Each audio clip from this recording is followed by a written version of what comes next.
할렐루야. 사랑하는 성도 여러분, 12월 28일 수요일 아까베 시간이 돌아왔습니다. 오늘은 요한이서 1장 1절부터 6절 말씀을 함께 나누도록 하겠습니다. 요한이서는 저자가 사도 요한이 아니고 다른 사람이다라고 하는 견해가 있지만, 우리는 교회 전통에 따라서 이 편지가 사도 요한이 쓴 것이라 믿습니다.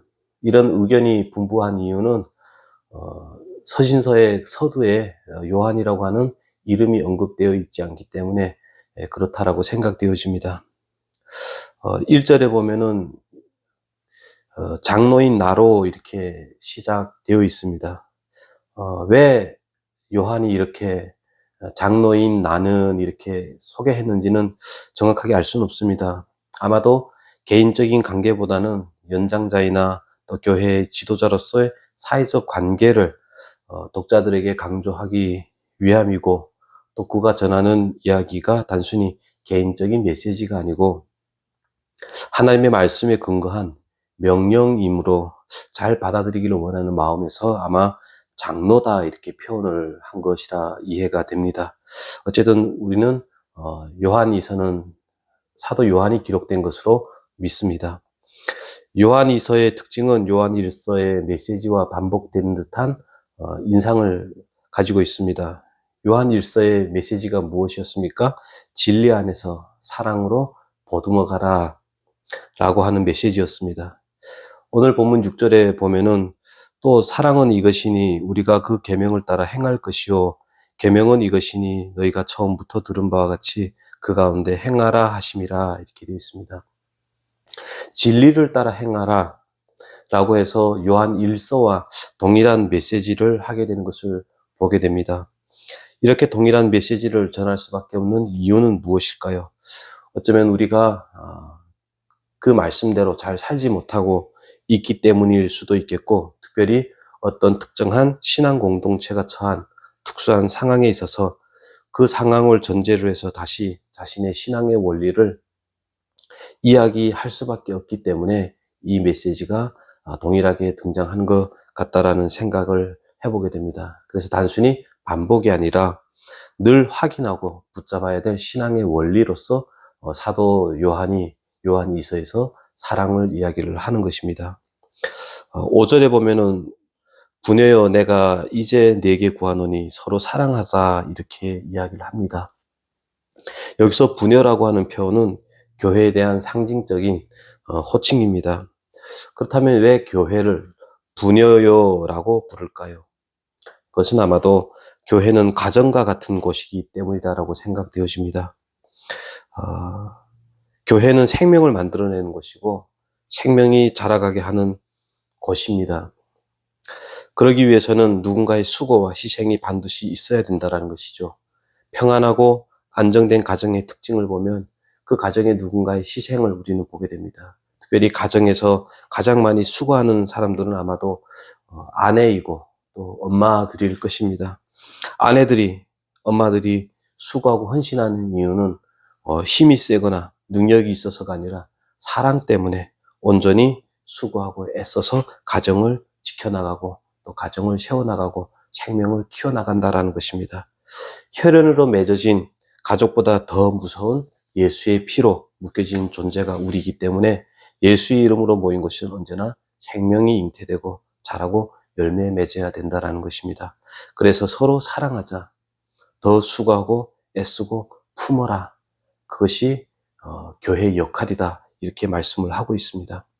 이 서신서를 받고 있는 교회의 경우 거짓 교사들의 가르침으로 인해서 교회를 지키려고 하다 보니까 교회 내에 분열의 아픔과 상처가 생겨났습니다. 교회 구성원 중에 일부는 교회를 떠난 상황이 발생했고, 일부는 교회를 지켰다라고 하는 안도감과 또 승리주의에 빠져서 지나치게 하나님보다 앞서 행하는 행동들이, 잘못된 행동들이 있었던 것으로 보입니다. 그래서 요한은 이렇게 이야기를 합니다. 우리는 진리 안에 묶여진 존재이기 때문에 진리 안에 거하며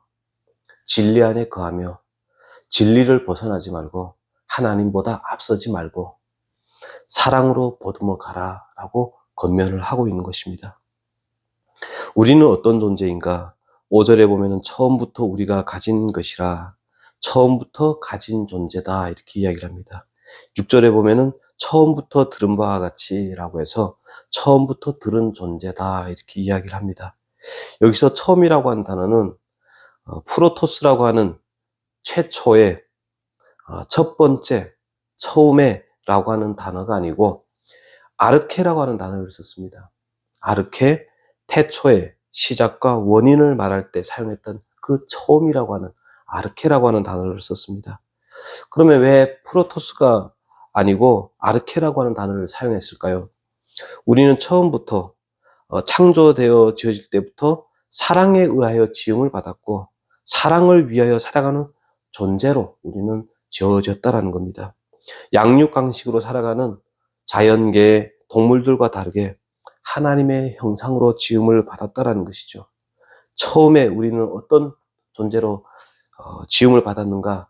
창세기 1장 26절에 보면은 이렇게 되어 있습니다. 하나님이 이르시되 우리의 형상을 따라 우리의 모양대로 우리가 사람을 만들고 그들로 바다의 물고기와 하늘의 새와 가축과 온 땅과 땅에 기는 모든 것을 다스리게 하자 하시고 27절 하나님이 자기의 형상 곧 하나님의 형상대로 사람을 창조하시되 남자와 여자를 창조하시고 이렇게 되어 있습니다.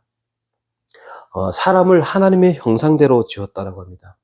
여기서 하나님의 형상이란 무엇을 의미할까요? 다양하게 설명이 가능하겠습니다만은 사랑이다 이렇게 생각되어집니다. 하나님은 성부, 성자, 성령 이렇게 삼위로 삼인격체로 구분된 존재입니다. 그러나 성부, 성자, 성령 하나님은 속성으로나 위엄이나 영광이나 능력으로나 차이가 없으신 분이십니다. 우열의 개념이 없다라는 거죠. 모두가 찬송과 영광과 존귀를 받으시기 동등하신 하나님이십니다. 그런데 이 삼위 하나님이 사람을 만들려고 긴밀하게 연합하셨다라고 합니다. 그리고 서로를 주장하지 않고 사랑으로 연합하셔서 너무 긴밀하고 너무 밀착되어서 구분이 안 되는 하나가 되셔서 사람을 만드셨다라고 합니다. 그리고 이 창조 행위에 따라서 우리가 하나님의 형상대로 하나님의 모양대로 살아가도록 하셨다라고 합니다.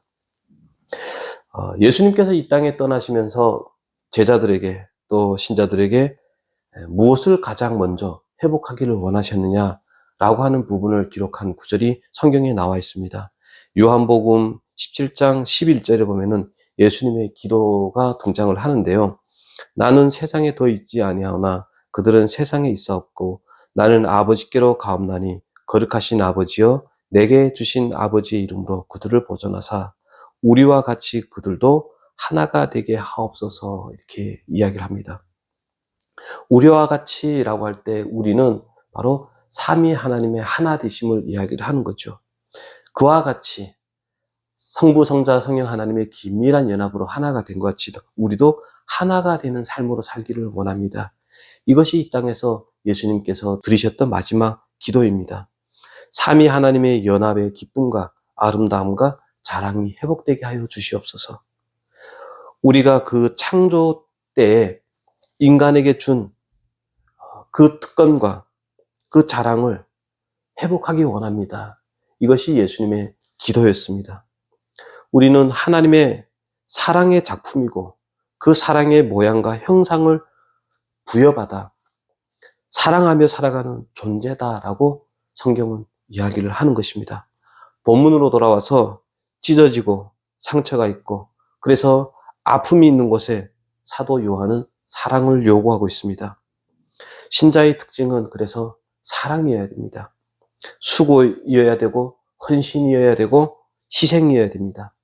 삼위 하나님이 긴밀한 연합으로 자신을 주장하지 아니하셨듯이 우리는 자신을 주장하면 안 됩니다. 우리가 옳고 그름을 지켜서 신앙을 이은 것이다 라고 꺼내 보이는 것이 아니라 처음에 창조 때부터 허락하시고 요구하셨던 사랑을 우리에게 허락한 삶의 자리에서 충만하게 채워 생명을 만들어내는 것, 그것이 신앙이다 이렇게 이야기를 하고 있는 셈입니다. 남녀가 부부로 만나서 서로의 우열을 가리지 아니하고 사랑으로 연합하여 긴밀해져서 생명을 만들고 그 생명이 자라기까지 아낌없이 수고하고 희생하듯이 교회 안에서도 그리스도로 맺어진 이 관계, 사랑으로 맺어진 이 관계를 통해서 생명을 만들어내고 잉태하는 일들이 일어나야 된다라고 이야기를 합니다.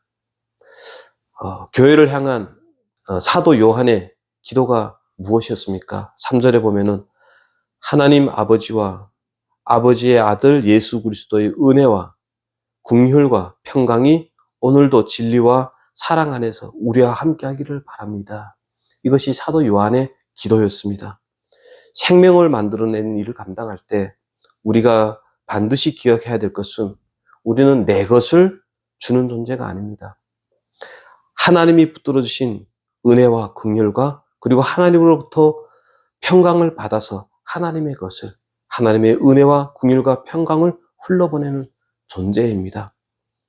오늘도 교회 안에서 혼란스럽고 걱정케 하며 마음을 상하게 하는 일을 만날 때 은혜와 긍휼과 평강을 주기를 원하시는 하나님, 그리고 그 은혜와 긍휼과 평강을 만들어내시기 위하여 일을 하고 계시는 하나님을 바라보면서 조급함을 버리고 우리는 기도를 해야 됩니다. 하나님의 은혜와 긍휼과 평강을 하나님 내 마음에 채워주시고 그리고 그 은혜와 평강을 온전히 회복시켜서 살게 하여 주시옵소서. 하나님이 주시는 힘으로 하나님이 주시는 것으로 넉넉해지며 또 이해하고 양보하고 협력하며 살게 하여 주시옵소서. 이것이 사도 요한이 교회에 바라는 기도의 제목이고 우리의 기도의 제목입니다. 오늘의 말씀이 그리고 오늘의 명령이 다시 한번 하나님이 어떤 분이고 우리는 어떤 존재로 지음을 받았고 부르심을 받았는가를 생각하시고 확인하시기를 부탁드리겠습니다. 말씀에 대한 바른 이해와 근거와 믿음이 오늘도 저와 여러분이 하나님의 사람으로 세워가는데 가장 큰 힘이 되고 원리가 된 줄 믿습니다. 여러분의 신자됨을 통해서 가정이 살아나고 교회가 살아나고 또 삶의 자리가 생명력으로 은혜와 긍휼과 평강으로 풍성해지는 그런 복된 자리가 되기를 다시 한번 축원합니다. 기도드리겠습니다. 하나님 아버지, 오늘도 하나님을 아버지로 믿는 이들이 어떻게 살아가야 되는지를 말씀해 주셔서 감사합니다.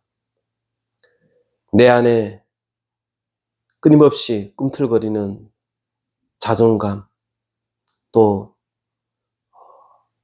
권력들, 또 자랑들, 이 시간 내려놓습니다.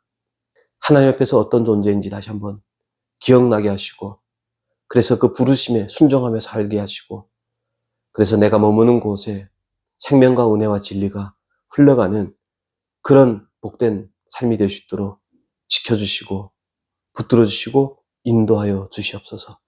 예수님의 이름으로 기도합니다. 아멘. 예, 감사합니다. 오늘도 주의 말씀 붙잡고 승리하시는 복된 하루가 되기를 소망합니다.